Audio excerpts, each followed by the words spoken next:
आज एक बहुत ही गंभीर और बहुत ही ज्वलंत एक टॉपिक मैं लेके आया हूँ। आप लोग देख रहे होंगे कि एआई का ज़माना आ गया। अब इस एआई से अभी पिछले 1 साल 2 साल के अंदर जिस तरह से एआई का चलन हमारे देश में हुआ, लाखों युवाओं की नौकरियां चली गई। लाखों युवा प्रोफेशनल्स, उनकी फीस के अंदर कटौती होने लगी। उनके पास में कोई काम नहीं रहे। ये एकदम से परिवर्तन आया है। तो आज हमारा सवाल है कि एआई के बाद युवा पीढ़ी क्या करे और क्या इनका अस्तित्व रहेगा, ये एक बहुत बड़ा सवाल। ये टेक्नोलॉजी इसे ज़बरदस्त ऐसी टेक्नोलॉजी है कि जो कुछ भी हम सब का ज्ञान है, ब्रेन है, वो खुद ही एआई हमसे पी रहा है। चैट जीपीटी हो, क्लाउड हो, कोई भी हो, वो आप ही के ज्ञान को और पूरे समस्त विश्व के युवा प्रोफेशनल्स का ज्ञान को खींच रहा है और हम ही को बेच रहा है। आने वाले समय में अमेरिका की जो जीडीपी है वो सिर्फ और सिर्फ एआई बेस्ड टूल्स के आधार पर ही हो जाएगी और हम लोगों की एक मजबूरी होगी कि हम उस एआई टूल्स के माध्यम से ही काम करें। अब इससे बचाव कैसे करें, ये एक बहुत बड़ी समस्या है। कोई भी सरकार है वो चाहे भी तो आज की स्थिति कुछ इंटरनेशनल लेवल पे इस तरह से बना दी गई है कि आपका चाहे वो व्यक्ति किसी भी रिमोट क्षेत्र में बैठा हो, वास्तव में उसका कंपटीशन एक अमेरिका के समृद्ध, शक्तिशाली, ऑर्गेनाइज्ड स्ट्रक्चर से होने जा रहा है। एक ग्लोबल चुनौती उसके सामने है। वह व्यक्ति एक छोटा सा बिखरा हुआ व्यक्ति है और उसकी सबसे बड़ी चुनौती है एक ऑर्गेनाइज्ड विशाल नेटवर्क से संबंधित जो हर व्यक्ति की ज्ञान को खींच रहा है और आप ही को दे रहा है। तो अब ऐसे में होगा क्या? हम उसको देते जा रहे हैं, एक ब्लैक होल की तरह से वो खींचता जा रहा है ज्ञान और हम उसको देते चले जा रहे हैं। और क्योंकि हम उसी को, हमें उसके बिना उस काम ही नहीं कर सकते, जिसकी आदत पड़ रही है। तो युवाओं के सामने असली चुनौतियों को हमें देखना पड़ेगा कि है क्या। ये ट्रेडिशनल जॉब लगभग खत्म हो जाएंगे। जो ढर्रा चल रहा था वो बिल्कुल ही तरह से खत्म हो जाएगी। तस्वीर एकदम से साफ हो जाएगी। पुरानी नौकरियां, पुराना स्टाइल पूरा का पूरा साफ हो जाएगा। क्या बड़ी बड़ी कंपनियां भी वो पुराने ढर्रे से जो रिपीटेशन का काम होगा वो अब उनको किसी की जरूरत ही नहीं है। अब जरूरत किस बात की है? जब जरूरत नहीं होगी तो युवा क्या काम करेंगे और ये बड़ी बड़ी कंपनियां इनको रख के क्या करेंगी? क्योंकि उनके पास में सिर्फ और सिर्फ वही काम रहेंगे जिसमें ह्यूमन टच की आवश्यकता होगी, या तो ब्रेन के रूप में होगी, चाहे वो हाथ के रूप में होगी। हर इस तरह की जो स्थितियां जो कि कागज पे हो सकती थी या जिनका रिपीटेशन हो सकता था, वो सब व्यवस्थाएं एआई ने अपने हाथ में ले लिए। तो ये इतनी बड़ी विशाल फोर्स क्या करेगी? अब आपके पास यही ऑप्शन है कि जो व्हाइट कॉलर जॉब था वो उसको अमेरिका की कंपनियों ने खींच लिया है और खींचते चले जा रहे हैं आने वाले समय। अब हम बचेंगे कैसे इससे? ये बहुत बड़ी चुनौती है। तो हमें अपने एजुकेशन सिस्टम को भी थोड़ा सा समझना पड़ेगा। लोगों के पास डिग्रियां हैं और उनके मन में एक मनोबल था कि भाई मैं बहुत बड़ी रिसर्च करके आया हूँ, सब कुछ करके आया। क्या वो डिग्री सफिशिएंट है? उस डिग्री का वास्तविक जीवन में वो क्या उपयोग कर पा रहा है? क्या वह उपयोग कर पाएगा? ये एक बहुत बड़ी समस्या है। जो हमारा ये ऑटोमेशन, रिपीटेशन का वर्क है, जो जैसे मैं बात करूं कि डाटा एंट्री है, रिपीटेशन का ऑफिस वर्क है, बेसिक सपोर्ट रोल लगभग खत्म हो जाएगा। ये सब टूल्स ले जाएंगे अपने आप। अच्छा, जो टूल्स भी बनेंगे वो भी ऑटोमेटिक बने बनाए मिलेंगे आपको। अब आपको सिर्फ क्या करना है, एक व्यवस्था जो डिसीजन लेने वाला होगा, जो डिसीजन ले रहा होगा वही है। अच्छा, दूसरा एक सबसे बड़ी समस्या क्या होगी कि आपके पास में एक कोई प्रॉब्लम आई, जैसे टैक्स की प्लानिंग आई, ठीक है, आप चैट जीपीटी में डाल दीजिए तो आप सोचोगे कि वो टैक्स प्लानिंग करके दे देगा, नहीं करके देगा। वो उसको रिपीटेशन कर देगा। जो ऐसा काम जिसके ह्यूमन ब्रेन काम कर रहा है और उस प्रॉब्लम को, जो उसने प्रॉब्लम आ रही है, उसको कैसे अटेम्प्ट करेगा, ये एक बहुत बड़ा इंपॉर्टेंट है। जब वो इसको अटेम्प्ट करने की बात करता है, ये ह्यूमन कर सकता है। अब जैसे आपने अपना ये डिजाइन कर लिया कि मेरी समस्या जो है, मेरे को इस तरह से इसको अटेम्प्ट करना है, तब वह उसको एज ए असिस्टेंट की तरह से टूल्स लेगा तो उसके बेहतर रिजल्ट आएंगे। मतलब ह्यूमन की सुप्रीमेसी तो बनी रहेगी, लेकिन क्या वो या व्यक्ति जो डिसीजन ले रहा है वह उस काबिल है? क्या हमारा एजुकेशन सिस्टम उन्हें उसको इतना काबिल बनाया है? क्या उसने उसको इतना अनुभव दिया है कि वो डिसीजन लेने में काबिल है? मतलब अब हमारा रोल जो आ गया है वो डिसीजन पे आ गया। अब ऐसा काम है कि मान के चलो कि पंचर बनाना है या एसी की सर्विस करना है, कुछ ऐसा मैकेनिकल काम करना है मैन्युफैक्चरिंग का, तो क्या ये एआई कर पाएगा? एआई ये कह सकता था पंचर ऐसे बनाओ, मशीन ऐसे करो, एसी कैसे रिपेयर करो, इसकी वीडियो दे देगा, वो सब दे देगा, लेकिन वो खुद नहीं कर पाएगा। इसने क्या किया है कि कॉस्ट की कटिंग कम कर दी और उसके जो ज्ञान आपको दे रहा है उसके वो पैसे खींच रहा है आपसे।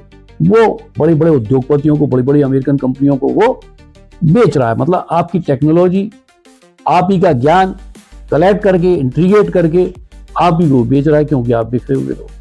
अब इसके लिए हमें क्या करना होगा कि जो हमारे जो लोग हैं जिनको उन्होंने डिग्री कर ली है लेकिन उनके पास डिसीजन पावर नहीं है, उनके पास एक्सपीरियंस नहीं है, इनके पास विजन नहीं है, मतलब एक ऐसा व्यक्ति चाहिए जो आम आदमी की इनकम को बढ़ा सके। ये हम कैसे करें?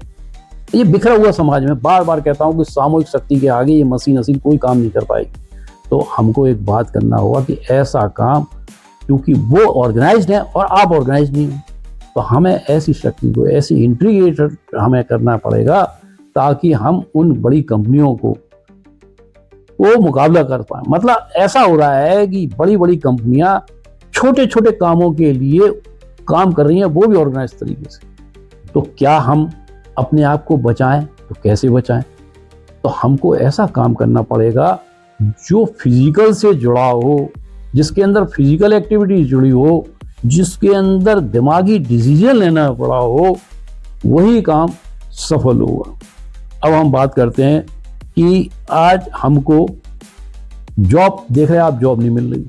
अब इसको थोड़ा सा सोचना शुरू कर दीजिए कि हमको जॉब तो हम ढूंढ ही रहे हैं, साथ साथ हमें ऐसी स्किल में काम करना पड़ेगा ताकि आप अपने, जिसके लिए आप सेवाएं दे रहे हैं, उसकी इनकम को जनरेट कर सके।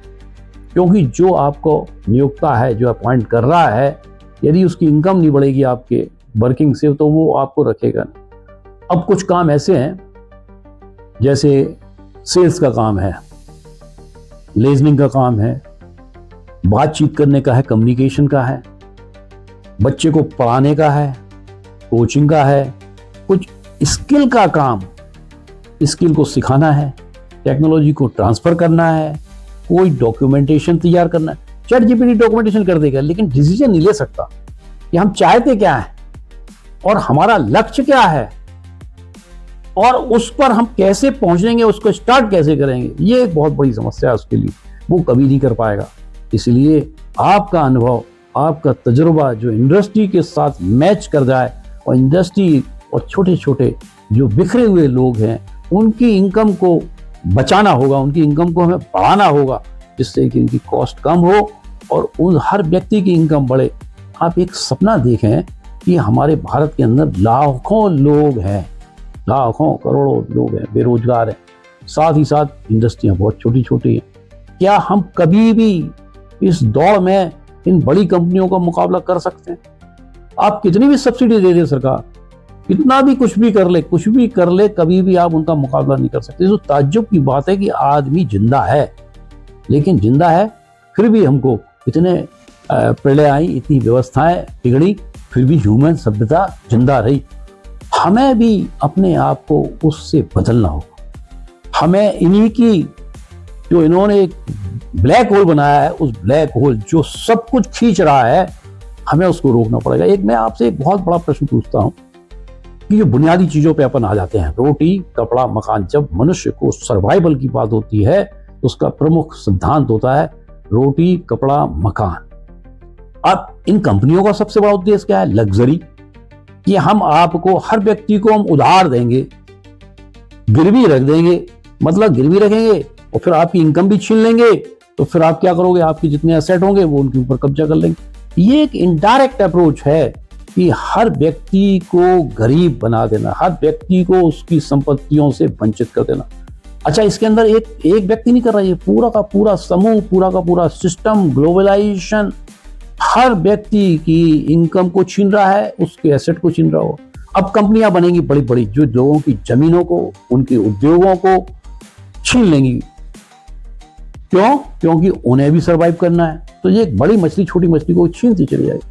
अब यदि ये छोटी मछलियों का एक बहुत बड़ा समूह उनसे मुकाबला करेगा तो वो हो सकता है वो आपको नहीं।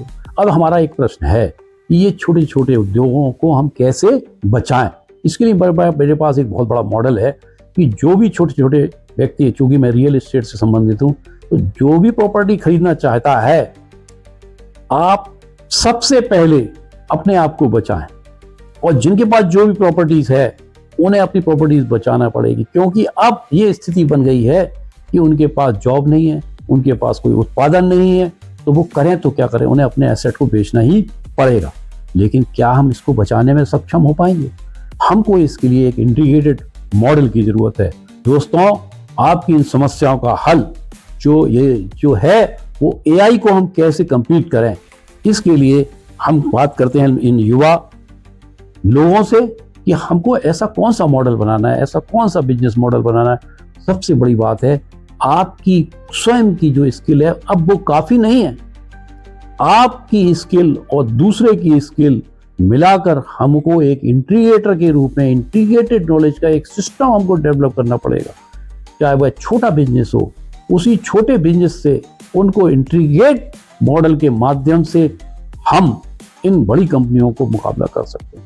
बहुत बहुत धन्यवाद। इसी के साथ में हम फिर से एक अपील करना चाहेंगे कि यदि आप कोई भी प्रॉपर्टी खरीदना चाहते हैं और उसके अंदर कोई भी डिफेक्ट जानना चाहते हैं, रियल एस्टेट या कोई इंडस्ट्री लगाना चाहते हैं, उसमें किसी भी तरह की कोई भी जानकारी आप हमारी कंपनी के माध्यम से ले सकते हैं।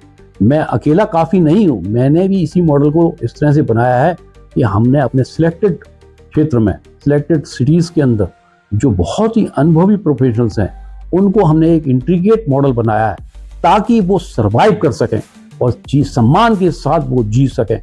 हम आम लोगों की समस्याओं को हल करेंगे, उनकी इनकम को बचाएंगे या उनकी इनकम को इंक्रीज करेंगे। ये हमारा एक विजन है। इसलिए मैं आप लोगों के माध्यम से आह्वान करें, अपनी पर्सनल ईगो को बाहर निकालें और अपने ज्ञान को किस तरह से बेचना है, वही ज्ञान आप कौड़ियों में बेच सकते हैं, वही ज्ञान आप एक सम्मान के साथ बेच सकते हैं। तो हमको क्या करना है, अपने देश को, अपने छोटे व्यापारियों को बचाना है। तो आपको हमारे साथ जुड़ना होगा।